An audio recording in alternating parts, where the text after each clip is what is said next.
And we are live! I love the backstage bit before we go live and nobody else can see us. And they're dancing away. It's such fun. So welcome to the LinkedIn Live Lounge with Sarah Clay. That's me. And this week, I am really excited to introduce my guest. And Tracy Bedwell is somebody I connected with on LinkedIn many years ago. And recently we met in person. And actually, I've realized that for those people who are watching the live rather than listening to the podcast, you will see that we're the same height because we're both sitting down in front of our cameras. But actually, if we were in person, it would be a bit more like this. And I'm not. Yes, I'm a giant. No, you're very elegant and very graceful, I have to say. So let me do a formal introduction. So welcome everybody to the LinkedIn Live Lounge with Sarah Clay. I have a wonderful guest today, and it is the amazing and lovely Tracy Bedwell, who is an international sales trainer. That's a big title, Tracy. It is, isn't it? But it's true. I do sales training internationally all over the world. So, yeah. How does that work? Tell me how it all works. It sounds very grand, doesn't it? Well, it is, and so it probably is. I run my own company. It isn't just me, by the way. There's 22 of us. And we deliver training all over the world. Predominantly, I would say, probably 40% in Europe, 10% in America, 50% in the Middle East. And we go into companies who need training, and not just sales training. That's what I'm going to talk about today, but any type of soft skills training. And if you can't do it in-house, we're the people you call, and we come along and write and deliver a course for you. That's amazing. What a fantastic service. And how long have you been running? We will have been in business for 25 years next month. Wow. I know, a long time. Yeah, and you survived lockdown and all of those other things. So we've survived lots of things. It started off with just me. As I say, there's now 20 plus of us in the company, and we've survived many tough years. But yeah, we're still here. We've always turned a profit, and we've never let anybody go. So I'm quite proud of that, really, after 25 years. No, that's very impressive. Well done. Well done. So we met recently in person, and we had a little chat about what you do. And then I think I'd already invited you, actually, hadn't I, to come and talk on the show? I think you had before we met, yes. But it was lovely to meet you in person at the UK LinkedIn conference. I know. It's crazy, isn't it? It was wonderful. And today we are going to talk about selling and sales, which for many people is a dirty word or a scary word, and the concept around sales.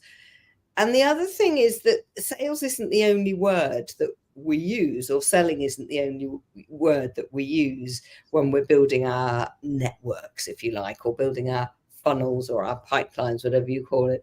And we were having a chat earlier in the backstage, in the green room, about the phrase generating leads or lead generation.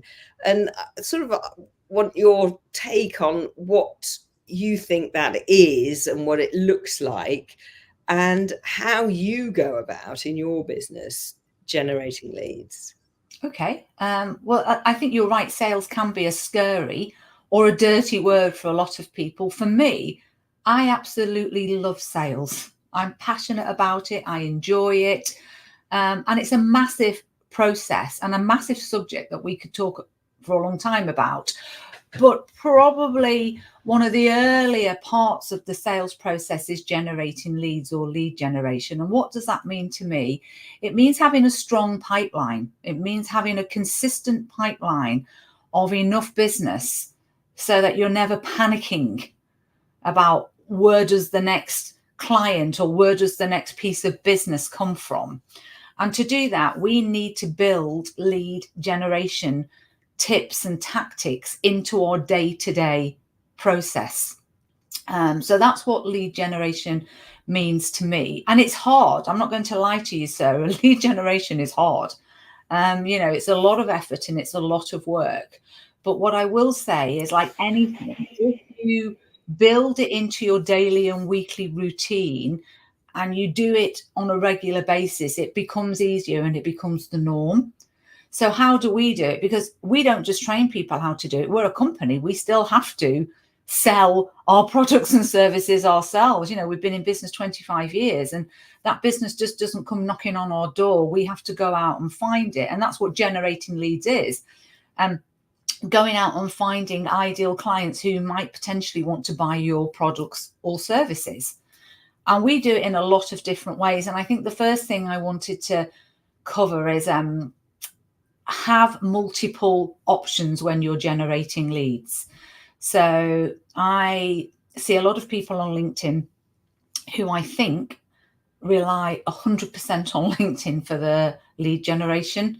And I personally, having run a business for a long time, would never rely on one avenue for lead generation.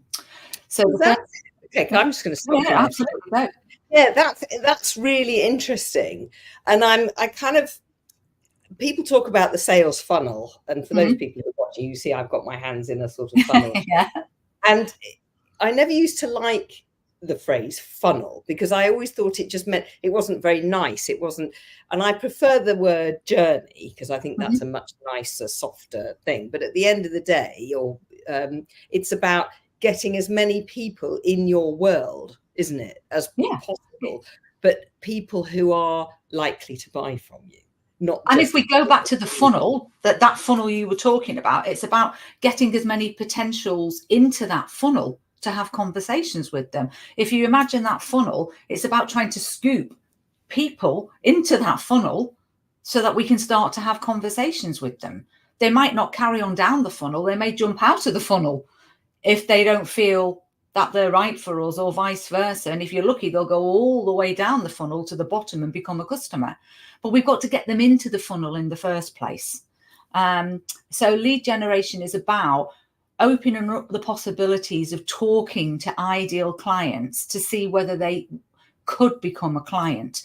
And it's about, generating enough business to keep your business afloat or to keep your boss happy if you have sales targets.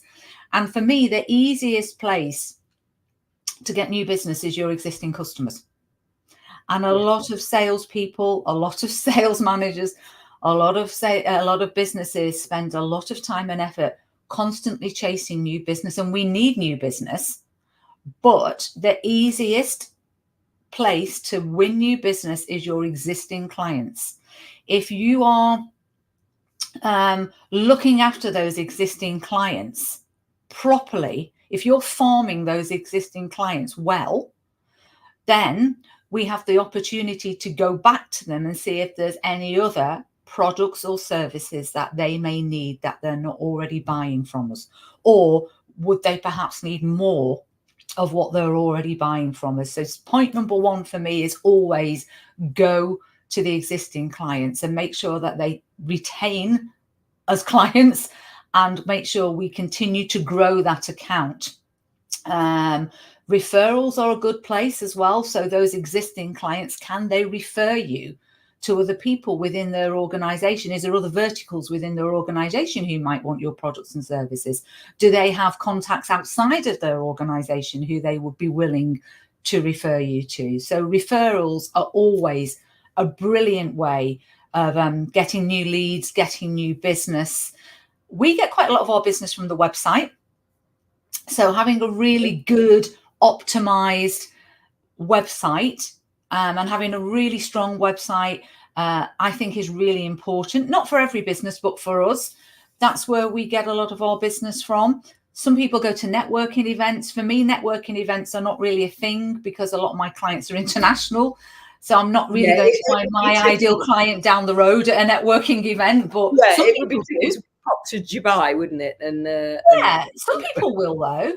My ideal client is a head of learning and development from a big corporate company. They're probably not going to be at a local networking event. No. But your ideal client might be at that local networking event. So don't, conferences, events. And then we get about 40% of our business from LinkedIn. Now, That only started in 2019. I've had an account since 2006, but I never used it till 2019. So at the start, okay. at the start of lockdown, I had zero business from LinkedIn. I had zero presence on it virtually. So what was so that was, so was it before lockdown that you decided actually we need to? No, it was when lockdown, it was when it all kicked off. I was like, oh my God, I need to do something. And I took to LinkedIn, like a lot of the world did, out of frustration and boredom. And that's when we started. And now, 4 years later, we get 40% of our business from LinkedIn. That's a lot. It's a lot. It's a lot, but I work hard on it as well. And and LinkedIn's hard. It's not easy. And anybody who tells you, if anybody tells you you can rock on up to LinkedIn, throw a few posts out, gather together some followers, and all your customers are going to come to you inbound, and you'll never need anything else, they're lying to you. Yeah, they're absolutely lying to you. Maybe if you've got like 150,000 followers, maybe you'll get more inbound. But anybody who tells you that you can rely solely on LinkedIn and they get all of their leads inbound, I would have a question on that. I get a lot. I get a lot, but I couldn't run my business on all of them. No, I couldn't run my business on it. So we get about 10% of that 40%. Sorry, I'd say about a quarter of that 40% comes inbound to me. And that can be that's probably quite a lot for a company of your size. So it's really worth doing. And actually going back to let's say in-person networking. How much do you use LinkedIn then after the event to continue that relationship with that person? Well, I don't do a lot of in-person networking, so I don't go to networking events because, as I said, that's not really what you do. Yeah, it isn't my stomping ground for where my clients would sit. But if I was going to a networking event and I managed to be able to find out who was at the networking event beforehand, so for example, when we went to that conference that we were both at in March, I was able to see who was going to that conference beforehand, which happens sometimes with networking and conferencing events. And I connected beforehand on LinkedIn to the people whom I wanted to talk to when I was there. And then I had a little bit of a conversation with them beforehand. And then I sought them out at the event. And then we carried on that conversation on LinkedIn after the event. And people who I met there who I hadn't connected to, we literally opened up our phones and scanned QR codes and connected there and then at the event. So I did use LinkedIn a lot. It's a whole picture. It's a whole picture, isn't it? And talking about the website, actually, that's quite interesting because now that on our company pages and on our personal profiles, we are able to put a link, which is a clickable link. So we can actually take people directly from LinkedIn to our website, can't we? And that's a great, potentially a really good source of traffic. I think so. And what I love about LinkedIn is that people will go to LinkedIn initially and they'll get a sort of an overview of you and an overview of the company. And it's a kind of a shorter, quick précis of who you are. And if they want to know more, if you've got your clickable links there, it's really easy for them to get to that website. So I think, we have a really good website and that brings us in quite a lot of business. I don't know whether people find me on the website and then go to LinkedIn or find me on LinkedIn and then go to the website, because I have a sort of cross-pollination on both of them. I make sure, we have lots of find us on LinkedIn on our website and find us on our website on LinkedIn. So I don't know whether any of those ever work as such, but I think they definitely work hand in hand.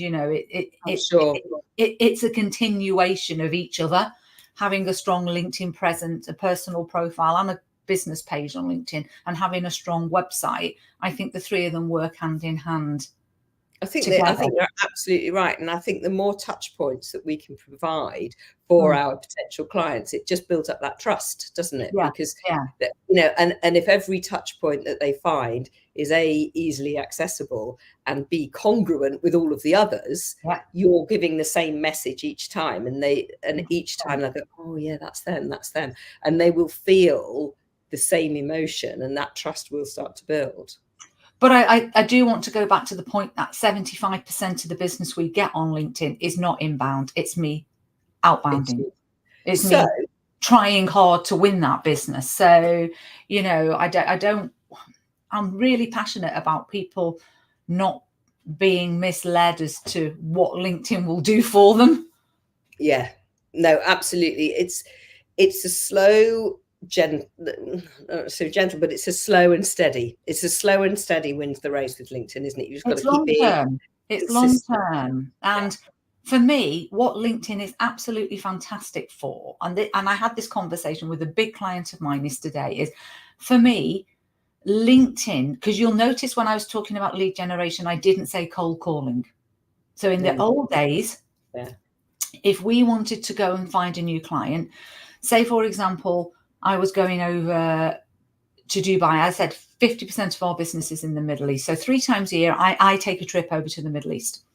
And I go for 2 weeks and I go to all the different parts of the Middle East that we do business with. And I visit new customers and I visit existing customers. So I'm hunting and I'm farming the whole time I'm there. Now, in the old days, what I would have had to have done is sit down and think, okay, I am going to Qatar for 2 days. Which companies would I like to talk to in Qatar that are not already our customers? And I would have had to have looked online, probably on Google or wherever, searched up companies in Qatar or oil and gas companies in Qatar or telecoms companies in Qatar. And that would have been a start. But trying to find that person, then I would have been picking up the phone, getting through to some receptionist, you know, we've all done it, and sort of saying, I kind of need to know who looks after this within the organization. And they'd be like, I'm sorry, I can't tell you that. Yeah. And, you know, it was hard. You know, we'd have to sit. I can remember me and one of my colleagues, whenever I was saying to my staff, I'm going over to the Middle East in 3 or 4 weeks, like a bunch of them who would be tasked with helping me fill my diary would go, because they knew that meant days of sitting, picking up the phone and having to cold call all these random companies. I think LinkedIn now has taken away the hassle of cold calling. We're no longer, or you should be no longer, if you're selling B2B, needing to cold call. Because for me, what I now do is I'm finding that ideal business and the right contact in that business on LinkedIn. Because more people are on it now. I mean, 10 years ago, no. So more people are on LinkedIn now. So it's pretty easy to find the right company and some good contacts within that company. And the right person, because it's pretty easy to do that. And therefore, I'm then sending my connection request to them probably a couple of months before I'm planning to go to Qatar. And I'm reaching out to them. I'm sending them a connection request. I always pop up a little note on my connection request. I don't know about you, Sarah. Always. Yeah. I always note it to say, you know, why I think we should connect. It's always personal to them. And then when we do connect, I don't pitch slap them. I don't go in there saying, oh, great, we've connected. I'm going to be in town in 3 weeks. Can you meet me? Because they're just probably going to disconnect from me or think, crazy woman. So what I might do then is I will reach out to them. I have a really good initial message that I send people. Quite often use voice notes or videos. Most people don't use voice notes or videos. So that makes sure that you stand out in their inbox when you're talking to them, and they're probably going to listen and respond. I'll comment on a few of their posts. I'll just get friendly with them. I'll have some conversations. I'll offer them some lead magnets, which I can talk about later. And then by the time I'm ready to sort of say, hey, I'm in town next week, do you fancy a coffee? For every 10 people I then say that to, 5 are going to say yes to me. That's and there's no coldness in it. No, because I've already, interacted with them properly on LinkedIn. I've commented on their posts. I've asked if I can help. I've given them some free stuff. I've been a useful contact to them on LinkedIn. So by the time it comes for me to say, hey, I'm in town, you don't fancy meeting, do you? People generally say yes. Yeah. And the thing is that I love about LinkedIn is that we all know that we're there to sell something. Otherwise, we wouldn't be there. We wouldn't be on LinkedIn if we didn't have something to sell. Yeah. But the way that we sell is different. We don't, as you say, pitch slap. So for those people who don't know what pitch slapping is, it's when you're really nice, you go, hi, can we connect? And then you slap them with the pitch. So, why would you do that? Because you might as well just slap them with the pitch in the first place and stop wasting your time. It's not going to be any more effective, is it? To do that. And yet lots of people still do it on LinkedIn. Yeah. But, and as I say, we all know we're there to sell, but we want to do it in this nice way that we build relationships with people, because there are so many people out on LinkedIn that are doing what we are doing, that we have to stand head and shoulders above all of them. And the only way that really we can do this is by being ourselves. Yeah. Because that's our USP. That's what sets us differently from everybody else. And I think creating that trust so that they feel they know you and trust you before you ask if you can meet them, and I don't ever ask if I can meet a connection, whether it be virtually or in person, for quite a while, because I want to get to know them as well. And I want to work out, are they a good fit for us as an organization? So I think it's a two-way street. So I think for me, having that variety of lead generation works for my company, because each week I might bring on one. I mean, when we were backstage in the green room earlier, you said, I've just brought on 4 new clients, which is awesome. Now, for me, if I just brought on 4 new clients, I would probably be saying to you, well, 1 came from the website, 1 came from LinkedIn, 1 came as a refer, and I like that. I like the fact that our pipeline is always busy and it's always full, but from different, ways. Different sources. Different sources, and not just one source. And that's my biggest tip when I'm talking to sales teams within a company. Don't ever rely on one source. You don't have to do every source, because there's many, but have 3 or 4 that work for you and your industry and your product, and use them all. Absolutely. And use them all to help each other. It's like you were saying, the website boosts the profile boosts the company page, the company page boosts the website, and it all goes around. And it's just keeping that continuity going to build up that trust. If anybody in the audience has any questions, by the way, for Tracy, do please pop them in the comments and I will ask those to Tracy as we go through. You touched on lead magnets just now. Talk about lead magnets, Tracy. I'm really big on lead magnets. So I'm really big on them. So it still flabbergasts me that I go into organizations who are asking us to help their sales team do better, and yet they don't know what lead magnets are, and they don't have them, or they don't have sufficient. So a lead magnet is something that you have produced, which is of benefit to your ideal client, and it's free of charge. So I'm a very big believer in the saying, if you give away 20% of what you do for free, people are willing to pay for the 80% that's left. And so have you come up with that percentage sort of? It's just my thought process is, this came to me, I guess, during lockdown, when I worked out that we were doing some webinars for free, and we were doing a lot of stuff for free, like a lot of people were during lockdown. And I worked out that actually the more we did for free, the more we got back. If you give, you get. So that sort of resonated with me to the point that I thought, okay, we need to improve our lead magnets. Now, lead magnets can be lots of different things. For example, a free webinar can be a lead magnet, because what you're doing is you're giving away some knowledge that is useful to people, the people who are on that, supposedly, I guess, your ideal clients, and you're gathering that information from them. So you've probably got their name and their email address and their contact details, so that after that webinar, you can go to them and say, did you like it? Was it useful? If you did and you want more of that, this is where you can get that more from. So that's one example of a lead magnet. We have a lot of lead magnets on our website. I spent 2 years producing over 500 lead magnets, so you don't need 500. I don't want anyone to panic. You don't need 500.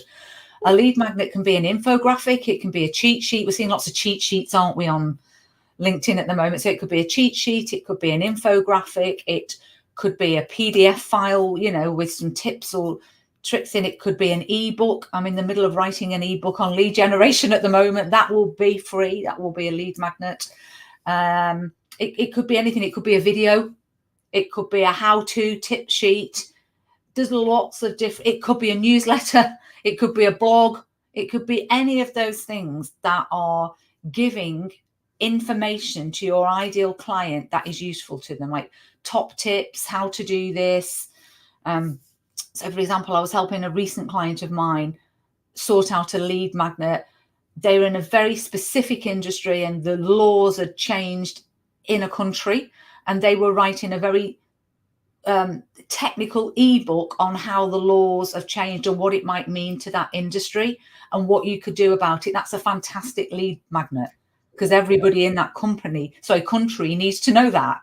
So lead magnets can be anything, and that's what helps a salesperson. Because if I'm connecting to you on LinkedIn and we say, hi, thanks for joining my network, it's lovely to have you, tell me a little bit more about yourself. Is there anything I can do to help you? Anyone I can introduce you to? Oh, and by the way, we have a video that I think would be really helpful to you in your role. Would you like a link to it? Or by the way, we have an ebook, which I think, looking at your role and the company you work for, will be invaluable to you. Would you like it? Can I stop you? Because I love that. So what I got somebody connected with me recently, and I knew it was going to be salesy, but I just wanted to sort of watch the process, really, because it's nice. It's good for me, and I'm sure it's good for you to watch when people are doing it wrong as well as when they're doing it right. So this particular lady was all smiles and wishing me a blessed day or whatever it was, and I just knew it was coming. So then the pitch slap came. And I responded with, no, I don't think this is what I want. Thank you very much. I'm always very polite, And then she said, here's a free thing for you. Right. And she sent it me. I didn't want it. I didn't want the free thing. I'd already told her no. But the way that you've structured what you do, because you've just told us, is ask people if they want it first. I ask permission. I say, I have something that I think might be useful to you. This is why I think it would be useful to you. Would you like it? And they'll come back to me and say, yes, please. And then I'll say, great. No. Well, sometimes they don't respond. I'm going to say, like, for every 10 people I connect to on LinkedIn, I will send an email, and it will be, like a note. It'll be different for each person, because obviously each person is different. And I'll offer them something for free that I think might be useful to them. And I think out of those 10, maybe 5 will come back and say, I would love that. Thank you very much. Yeah, exactly. And I will say, great, send me your details and I will send that over to them. And that does 2 things. It gets them off LinkedIn into the real world, which I think is important. If we're generating leads, we need to get people off social media into the real world. And what it also does, it gives me their details. So then I can send them my lead magnet on their email, whether that be a link to a video, a link to some cheat sheets, an ebook, whatever it is I want to send them. And I use, I don't want to get too technical, but I use a smart link in that. So I can see whether they've opened that and whether they've looked at it and how long they've stayed on a particular page or whatever it is. And then that gives me that opportunity to go back and say, I see you opened it. I was noticing you read it. You particularly seem to like that page. Have you got any feedback for it? And I can start a conversation with them then. So a lead magnet, asking their permission, and also the other thing you've identified that you do is you don't send the same lead magnet out to everybody. You find one that's bespoke, or not bespoke, but relevant to that particular person. And this is where people go wrong, particularly on LinkedIn. They're chucking free stuff out at people without asking them, and where it's not relevant. And all you're going to do is damage your brand by doing that. I think so. Because I wouldn't send the head of L&D the same thing as I would send the head of sales. No, exactly. Because it's probably going to be something quite different.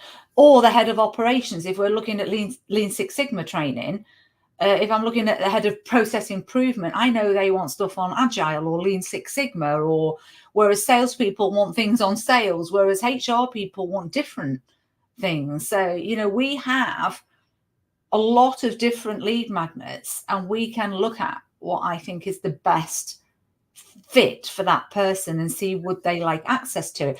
A head of L&D or HR, I actually give them access to our whole library of the 500, because I say, when I used to be in your role, had somebody have given me access to videos and infographics and PDF files that could have gone onto our intranet free of charge, I would have loved that. If you would like that, let me know. Wow, amazing. Yeah. And they come back and say, oh my God, I would love that. Yeah. And I say, that's fine. But for somebody else, that might just be too much. But it might be too much. And then, you know, it's fine. And, you know, this is why generating leads is not an exact science. Yes. Somebody said to me the other day, how many people should I approach to get a lead? I said, I don't know. I really don't know, because it depends on your industry. It depends on what you're selling. It depends on what you're offering, how you're approaching. I couldn't even tell you that figure for myself, really. Yeah, some people say, you know, if you approach this many people, the percentage rate of conversion is X. But if you're having a good day or a bad day, I can do the same thing on a Tuesday to do on a Thursday, and I'll have like 60% on a Tuesday and 10% on a Thursday. I don't know why. You know, there's no, all I can say is having multiple sources of lead generation and having really great lead magnets and knowing how to communicate with somebody. That's about the best you can do. Yeah. And I think you've hit the nail on the head there. It's communication. And that's, and it's also, it's listening and being aware of who you're talking to, what it is that you think they actually need. Yeah. Rather than spam, give the same thing to everybody. Well, asking them as well, you know, that's, you know, whenever we do sales training in the classroom, we have a little bit of fun. We always say, here's the sales process. So we go through the sales process, or the journey, sales journey, whatever you want to call it. And we say, sometimes we even have like a swear jar at the front of the class. And the swear jar is, you cannot mention your products or services until we get to like 80% down the process. Because that first 80% of the process should be you asking questions and listening and just finding out, what is it this person in front of me needs? What's their issues? What, you know, not what can we do to help them, but just what information can I get from them so I can then sit and think, can we help that? Yeah, absolutely. And since I flipped, you know, when I have my client meetings, and somebody taught me that, and because I was terrible at sales when I first started. Marketing, yay, let's do that. That's great. But sales, and I was doing exactly that. I was saying, like, this is what I do. Yeah. And they were sitting there, you know, a bit, you know, it's boring. It's boring. Listen, it's very boring. One of the rules of selling is customers do not care about your products or you. They don't. They care about themselves and what you can do to make their life easier, quicker, cheaper, better. That's it. And the faster you realize that, the faster you're going to sell more. They don't care about your products and services, your company, you as a person. They really don't.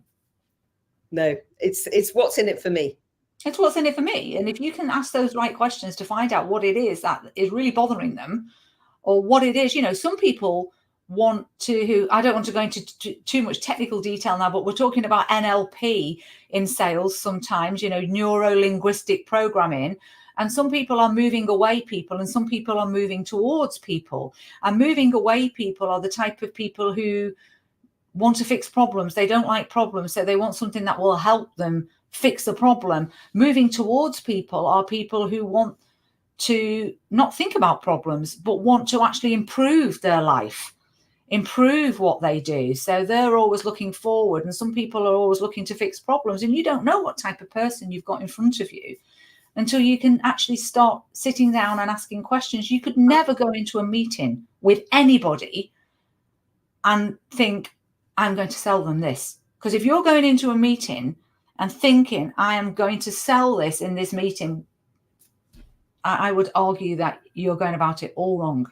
You don't know, because you're not asking the questions. You don't know what you're going to sell until you go in there and you chat with them and see if you're a good fit. And is there something you can do to fix whatever it is, or to improve whatever it is that they want to actually do? That's what sales is about. Yeah. And it's about, finding out who they are. Tracy, you're not going to believe this, but we've actually gone over time. Really? I told you I like sales. I could talk sales all day. I love it. I love it. So we were also going to talk about LinkedIn groups. Yeah. You know what I'm going to do? I'm going to get you back on at some point, and we're going to continue this conversation. We'll come back and we'll talk about LinkedIn groups, because I can talk for ages on them. I know you can. And I love that. And you're so knowledgeable about sales and about groups and all of those things. So definitely, I would love you to come back. 100%. And I want to finish with your 3 top tips that you can give to the viewers, the listeners, that they can take away and start actioning to help them get better at sales. Okay. Right. So I think my first top tip is have multiple sources of lead generation. You don't have to have every source, but find a few sources that work for you. I think my second top tip is get some really good lead magnets in place. You don't have to have loads, but you have to have enough to be confident that, it covers a wide range of people who I'll be talking to, and have some different lead magnets too. So maybe a couple of videos, how-to guides, maybe an ebook, whatever, but get some different lead magnets in place. And I think my third tip is before you give those lead magnets out, ask the permission. So tailor the lead magnets to the person you're talking to and ask their permission. Would it be okay if you sent them, and would they like them? Would they be useful? I love those tips. Absolutely brilliant. So ask them if they want the lead magnet, send them a tailored one, and make sure you've got a selection. I think they're absolutely brilliant. Really, really top. And you could even say, look, I have a few things that I think might be useful to you. I have some videos, I have an ebook. Would any of those appeal to you? Yeah, because not everybody learns in the same way. No. So you could even offer like a little pick list of things that you have. Would any of those appeal to you? You're welcome to them all, or would you prefer to just watch the video, or just let me know and I can get those over to you? And don't give things. I think I'm going to give you a fourth tip. Don't ever give a lead magnet away without getting their information. Oh, well, yes. Because you can't follow it up if you're just giving them away like that. That woman on LinkedIn who just sent you something, has she got your email? Has she got your phone number? Probably not. No. Absolutely. Well, we give away for free, but we get back in return. Absolutely, we do. And actually, very quickly, talking about free webinars, whenever I get a free webinar, so my email subscriber list sort of goes up like that, and then when I run a free webinar, it goes whoop, and then it goes, and then I run another one, it goes whoop. And it's incredible. They're great. They're great, if nothing else, to build up your database of for emails and for your newsletter and things like that. Absolutely. Tracy Bedwell, thank you so much for joining us. Where do we find you? Oh, well, you can find me on LinkedIn. Are you on LinkedIn? Yes. Or you can come to our website where we've got lots of free magnets lead magnets there for you. And that website is salestrainingint.com. So salestrainingint, short for international.com. salestrainingint.com, or come and find Tracy Bedwell on LinkedIn. You can't miss her. And do connect with Tracy, send her a DM and say, Tracy, give us a lead magnet, please. And thank you, Kim, in the audience. Kim Willis, who's has some really wonderful comments. So thank you, Kim, for joining us and adding your comments. And now I'm going to play us out with a bit of Hey Hey music, and we will see you the same time next week when I have a rather interesting guest by the name of Hella Wozniak-Kay. If anybody knows Hella, they will know she is the connectress. And that's all I'm going to say, but she's a fascinating lady. And she runs a networking group, I suppose it's called Sister Snog. And I've been a member of that group for a couple of years. And I tell you, it's quite different from any other group I've ever been in. So come and join me next week, 3:00 UK time on Thursday. And Tracy Bedwell, thank you so much for joining us today on the LinkedIn Live Lounge. Thank you.